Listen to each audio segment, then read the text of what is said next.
വിഖ്യാത ചലച്ചിത്ര സംവിധായകൻ ശ്യാം ബെനഗലിന്റെ വിയോഗ വാർത്തയിൽ അദ്ദേഹത്തെ അനുസ്മരിക്കുന്നതിനായി നമുക്കൊപ്പം ശ്രീമതി ബീന പോൾ ചേരുകയാണ്. ശ്രീമതി ബീന പോൾ, മുംബൈയിലെ വൊക്കാഡ് ആശുപത്രിയിൽ നിന്ന് ഇന്ന് വൈകിട്ടോടെ നമ്മെ തേടിയെത്തുന്നത് ശ്യാം ബെനഗലിന്റെ വിയോഗ വാർത്തയാണ്. ഒരു ചലച്ചിത്രകാരൻ എന്ന നിലയിൽ എല്ലാവർക്കും പ്രിയപ്പെട്ട ഒരു നവതരംഗ സിനിമയുടെ തുടക്കക്കാരിൽ ഒരാളായി എന്നും നമ്മൾ വാഴ്ത്തുന്ന ഒരാളാണ്. ഇന്ത്യൻ സിനിമാ ചരിത്രത്തിലെ തന്നെ പകരം വെക്കാനില്ലാത്ത പ്രതിഭയെ എങ്ങനെയാണ് ഓർത്തെടുക്കുന്നത്? കഴിഞ്ഞ ഒരാഴ്ച ആയിട്ട് നമുക്ക് ഈ വാർത്ത വന്നുകൊണ്ടിരുന്ന പുള്ളി ഭയങ്കര സീരിയസ് ആണ്. അത്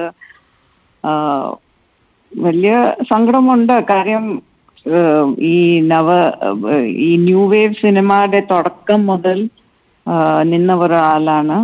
മാത്രമല്ല, അന്ന് ബോംബെയിലെ ഉണ്ടാക്കുന്ന സിനിമ നേരെ വിപരീതമായിട്ട് പുള്ളി ഞങ്ങളുടെ ഗ്രാമങ്ങളിലൊക്കെ പോയി കഥകളൊക്കെ തേടി അങ്കുറും നിഷാന്ത് പോലെ സിനിമകളൊക്കെ ഉണ്ടാക്കി.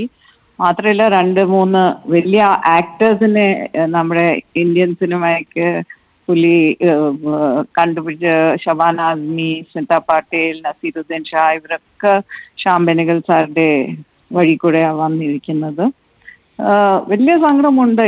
ഇതുപോലത്തെ ഒരു മാസീവ് കോൺട്രിബ്യൂഷൻ എനിക്ക് തോന്നുന്നു ആർക്കും തന്നെ ഇല്ല ഇന്ത്യൻ സിനിമയിലെ.